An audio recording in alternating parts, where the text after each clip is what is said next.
Divine timing is the belief that everything happens in our life at precisely the right moment. Or is there no such thing as divine timing and it's just all very scientific, the time space continuum and all that? Or does timing have more to do with free will because free will trumps destiny and delays divine timing? And what if we're feeling stuck? Can we speed up a timeline if things just aren't happening fast enough? We're going to talk about some very practical everyday magic that may surprise you today, so stay tuned.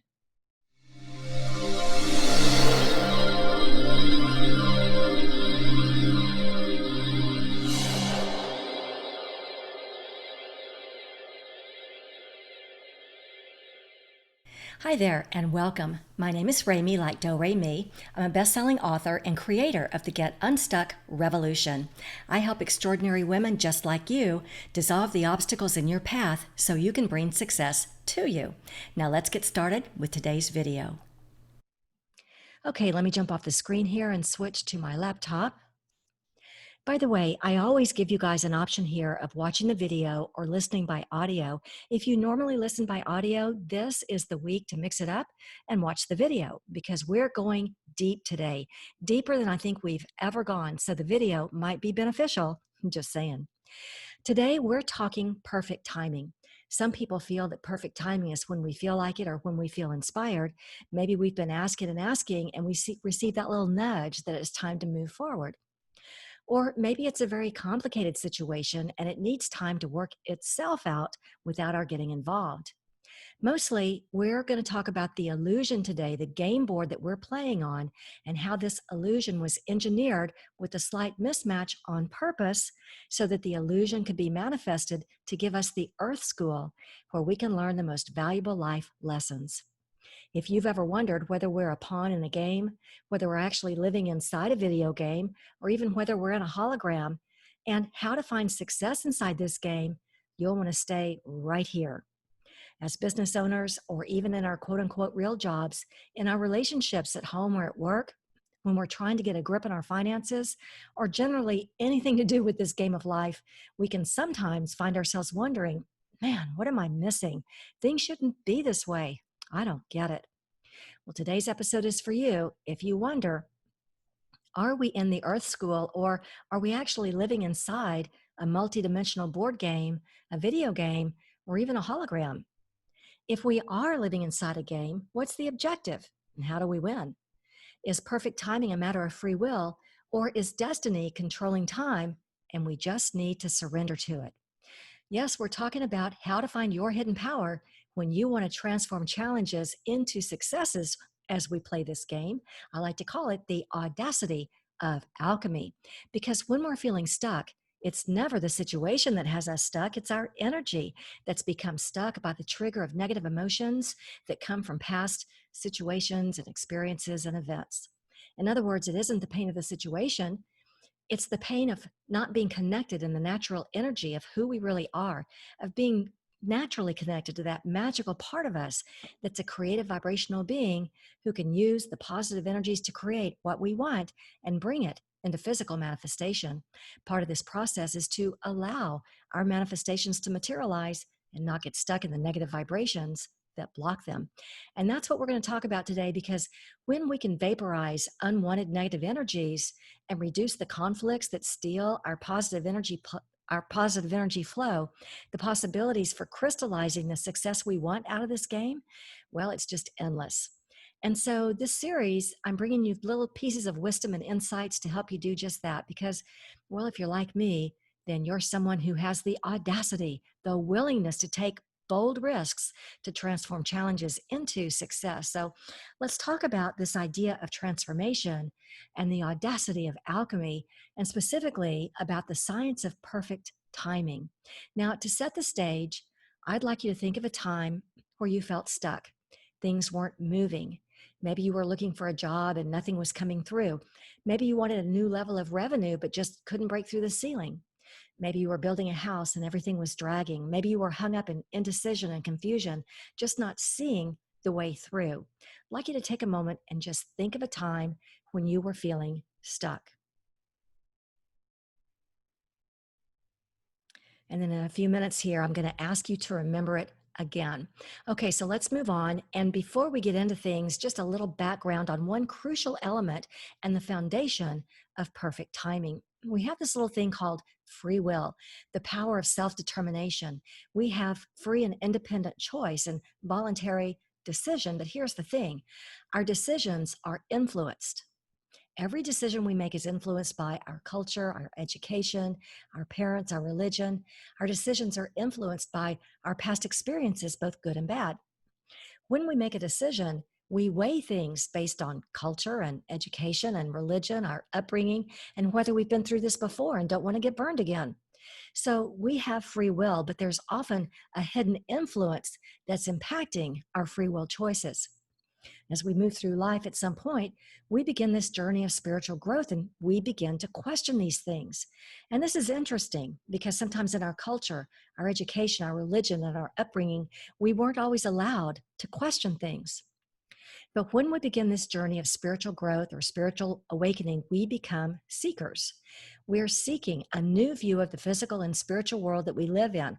We start to realize that there's the now physical reality, and there's also a vibrational reality, the unseen. We know that both are true and both are very real. And so then we start looking at, how do we fit into all this? Is there a truth with a capital T that we haven't seen before? And what's our purpose for being here? And is all this Earth school? Are we just here to learn? Or is it a game? Well, let's assume it's a game. It's a game that's a vehicle for the way that we learn. And let's consider that it's a multidimensional game. Think of it as a hologram, or think of it as a video game. You might even think of it as a tri-dimensional chess game.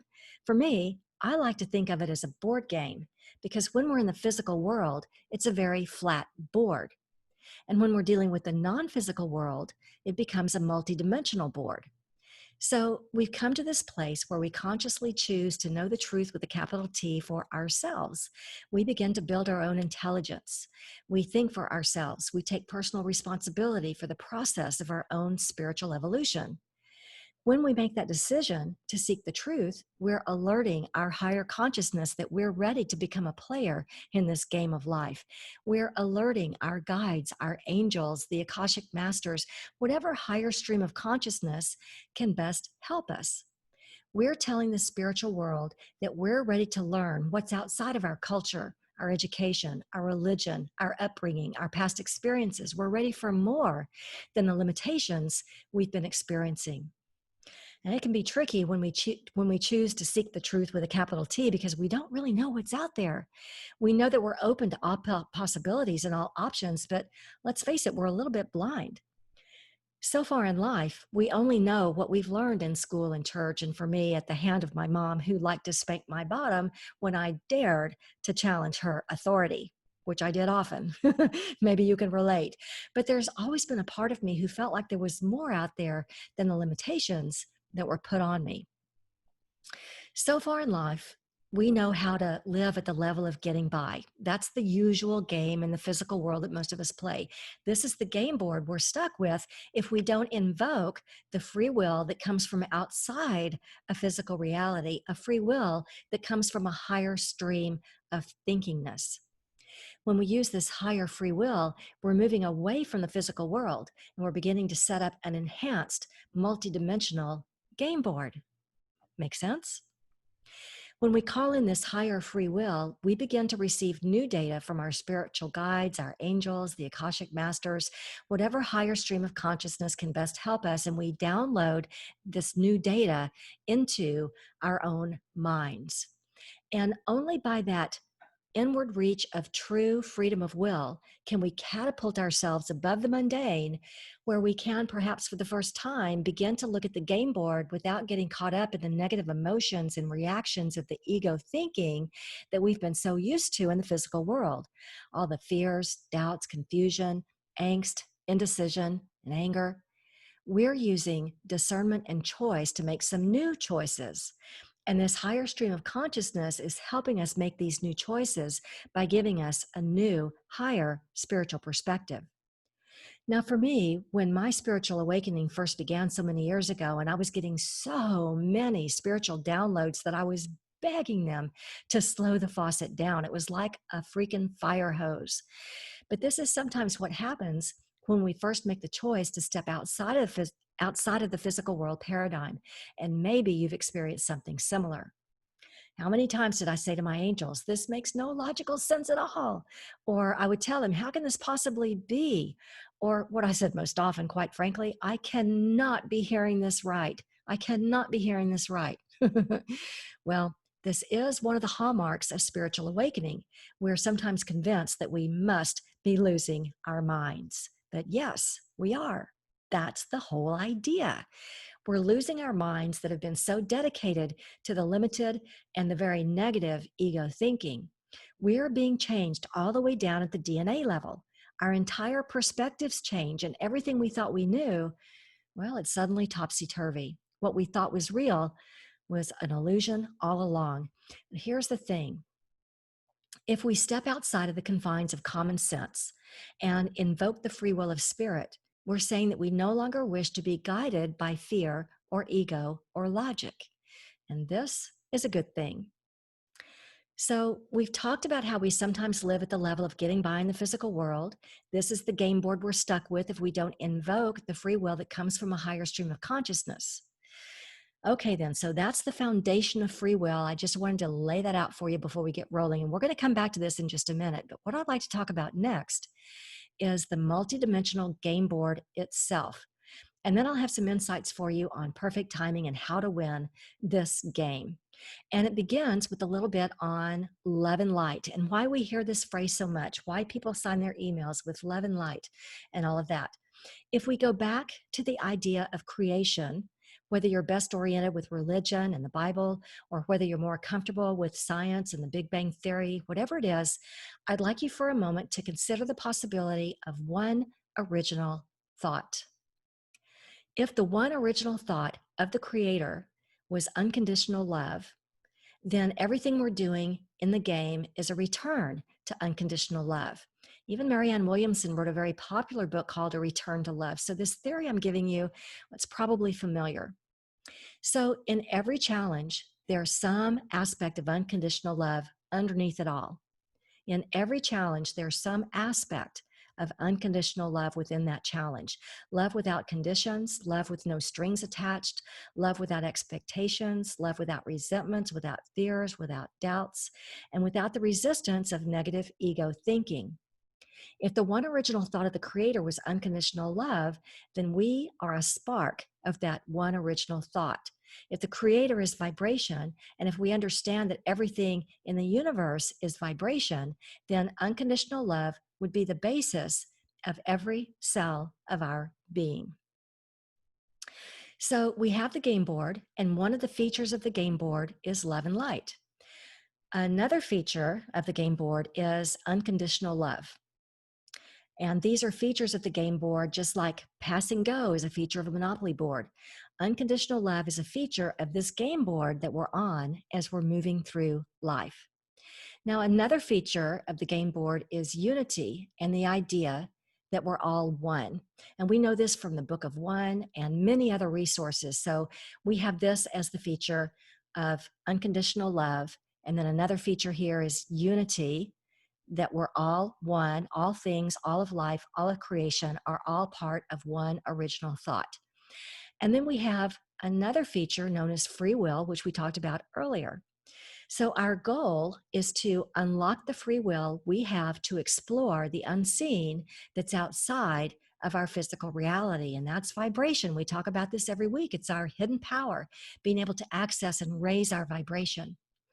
So it's interesting to see how these features relate to each other. Just like on a Monopoly board, we have pass and go and get out of jail and hotels are all features of that game. Once we know what the features of the game board are, it makes it easier to play the game. So you'll see that our game board here has love and light and also has unconditional love. And so bear with me for a second while I combine these two. And so now our game board, now we have three features. We have love and light, love meaning unconditional love. And we'll also talk about the light side here just in a minute. So we have three features so far. We have unconditional love, we have unity, that we're all one, and we have free will. I have them all here for you on the screen. And these are the first three features of the game board. Now, the objective of the game we're playing is to discover through all of our life experiences, both good and bad, through the greatest joys and the biggest challenges, that original thought lives within us. The original thought of unconditional love lives within us, loving without conditions, without expectations, without resentments, without negative emotions, being able to center in our spiritual center. That's a part of who we are. And so the objective of the game is to become whole again. The objective of the game is to become whole again. We are unconditional love.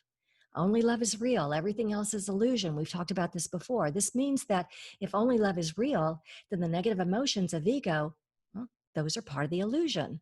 And at some point, we begin to realize that our fears and doubts and worries and frustrations and anger isn't who we are. It isn't who we are. Loving without conditions is in our DNA, all the way down to our core. And this is what the illusion is teaching us. So, as we learn to play this game of life, we, of course, were tested at every turn, and we come to know ourselves by uncovering deeper and deeper levels of this unconditional love. But ego also tests us at every corner with negative thoughts and negative emotions, and this tangles up with our free will to explore higher thoughts and frequencies. In other words, we want to express unconditional love, but we have so much hurt and pain built up inside of us, and so many people who have beat us up that expressing this unconditional love, well, it can be a challenge at times. Or we meet someone else who is expressing unconditional love toward us, and we're mistrusting. We have trouble believing that we could be staring pure positive love straight in the face, and we end up blowing that relationship. I'm sure you've seen people who've done this. They just sabotage the best thing that's ever happened to them, whether it was a job opportunity or a love relationship or other opportunities for success as well. All right. So, the objective of this game of life is to discover that original thought of unconditional love is part of who we are and what we most want to express.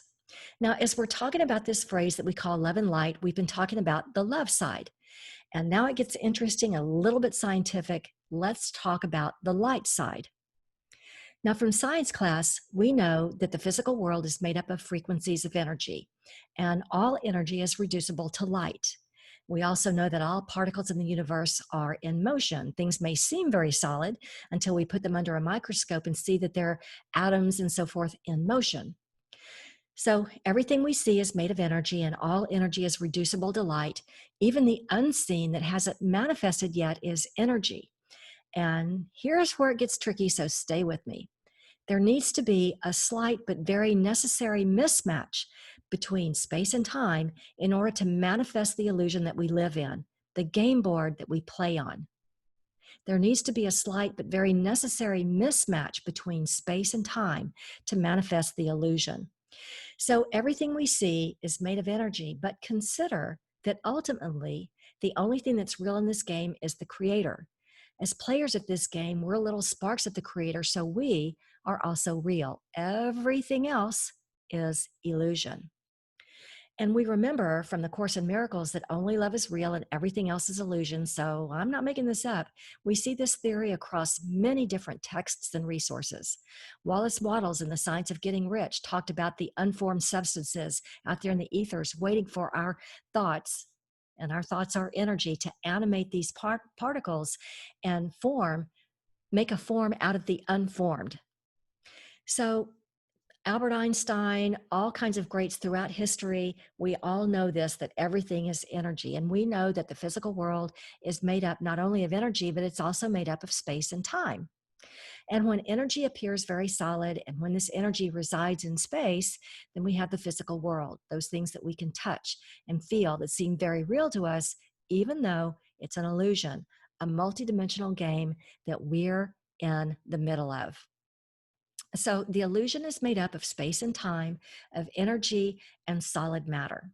Now, for this illusion to work, space and time have to be linked up somehow.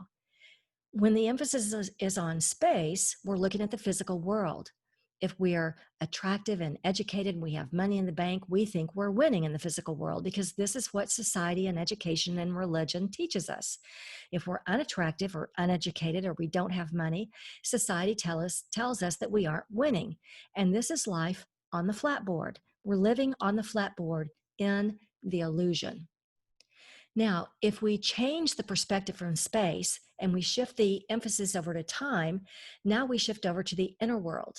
We're connected not to the physical world, but to a higher stream of consciousness where time doesn't actually exist. So I know this seems like a bit of a paradox, but we need this paradox. We need this mismatch in order for the illusion to work.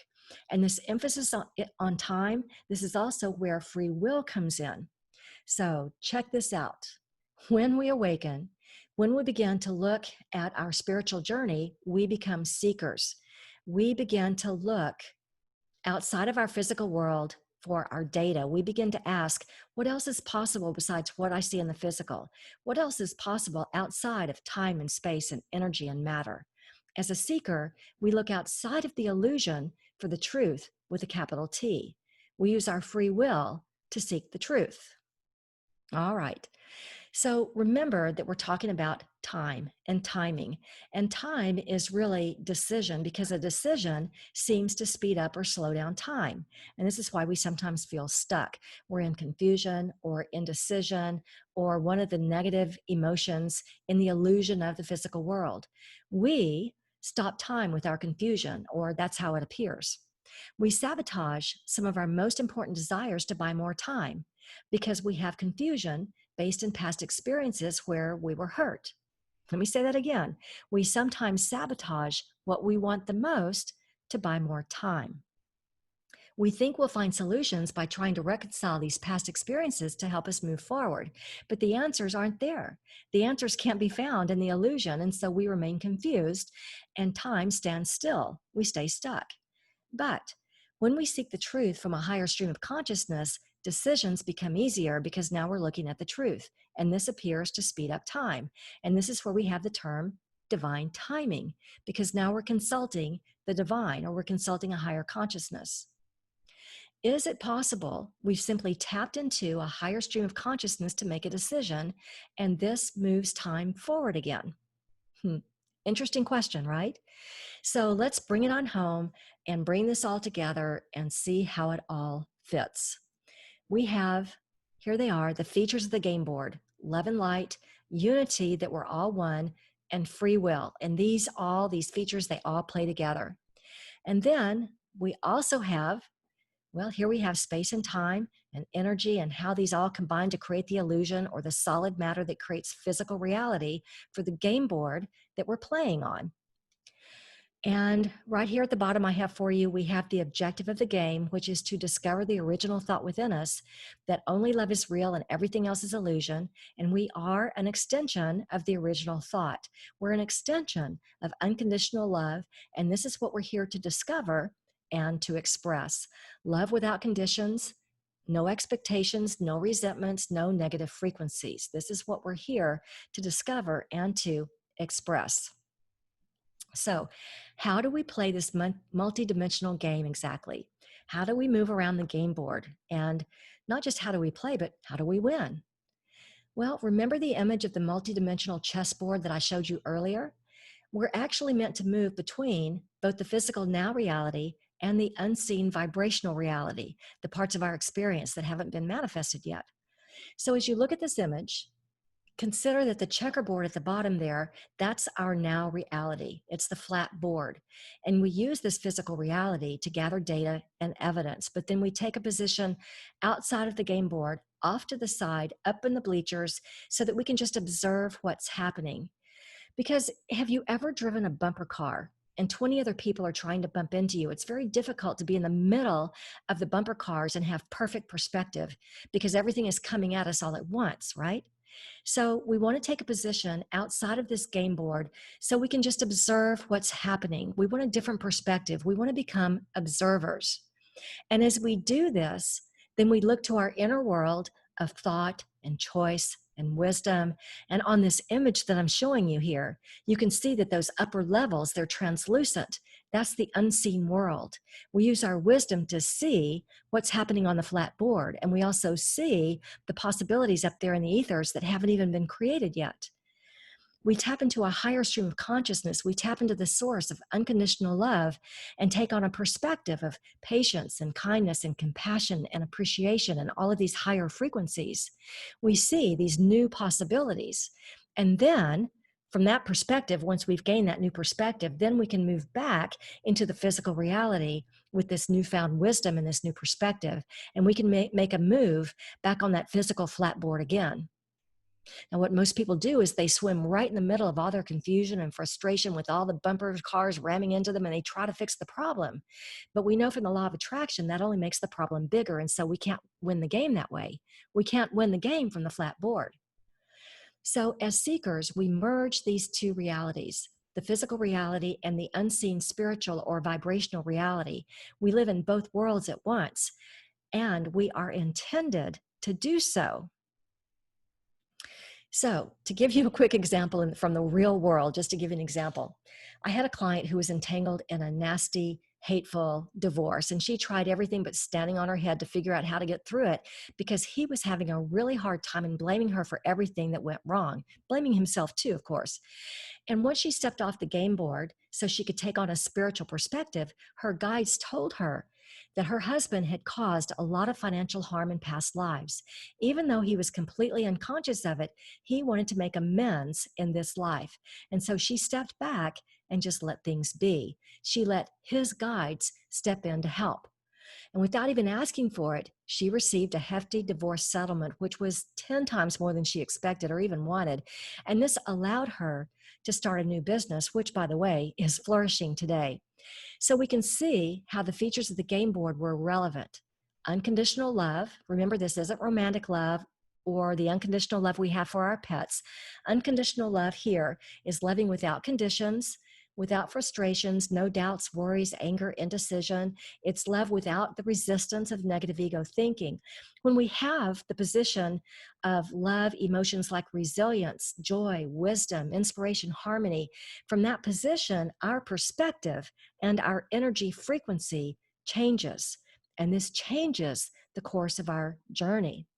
And we can see in her story the element of unity, that we're all one, that all things are one. When we hurt someone else, we hurt ourselves. And this is why we want to choose the positive frequencies so that we don't inadvertently hurt someone else.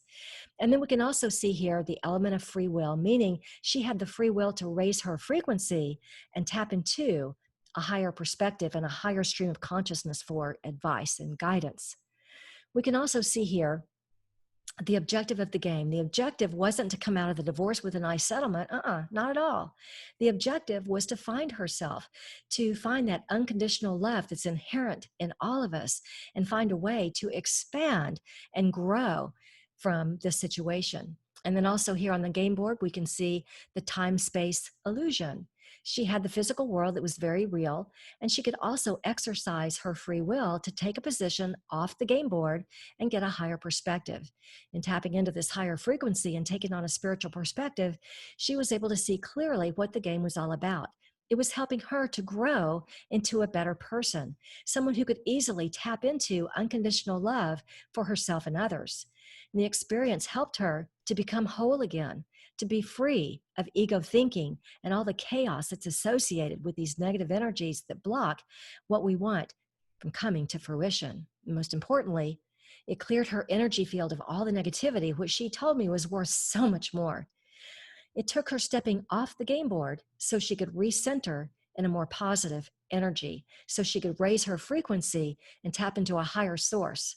And by doing all this, she was able to create a better than expected outcome. We choose a higher frequency, higher and better thoughts, because our choice of frequency can change the course of our journey. And this is how we create better than expected outcomes. So, reflecting back on everything we covered today, and we did a deep dive, didn't we? How can you apply what you've learned today? You know, a few minutes ago, I asked you to think of a time where you felt stuck, where things weren't moving. And as you look back on this time, can you see that it was part of the illusion, part of a three-dimensional game board? Can you see how the features of that game board now, including free will, can you see how they all played together? Can you see how there was this solid reality, or at least it appeared very solid? And can you see whether time was impacted based on your own confusion or indecision, or was time impacted because you did make a decision and got things moving again? So, what did you learn today that could have helped you back then and can help you again moving forward? Well, I hope this helps you as you're using the powers of alchemy to transform challenges and obstacles into positive new successes. This is quite a game board, isn't it? Well, this podcast is all about helping you progress in your spiritual growth and have success on your soul's journey. It's all about getting unstuck by unlocking your hidden power. If you still can't get your head around what's got you stuck, you can tell me about it. You can send me a question to questions@unlockyourhiddenpower.com. Or I also have a free guide available for you if you'll simply visit unlockyourhiddenpower.com. Of course, if you're already right here on the podcast page watching the video, you'll see it right there for you at the top right-hand column. So what is this free guide all about? Well, if you've ever thought to yourself, I need to get my life back, or you're just having a hard time that you can't seem to recover from because the game has just been kind of overwhelming you, then it's possible that you've suffered invalidation, abuse, or spiritual injury somewhere along the way. You might want to know how to take back your life so you can just move forward again. I tell you, it's one of the most common questions I get. Fortunately, finding your way back to you is easier than it might seem. And this new guide is the first step in getting out of the sheer frustration of being stuck and spinning your wheels on success that seems elusive. Well, thanks for joining me today. And I'm wishing you a life filled with all the alchemy you need to bring success to you. Feel free to share this video with anyone you know who's feeling stuck. And don't forget to grab your free guide at unlockyourhiddenpower.com.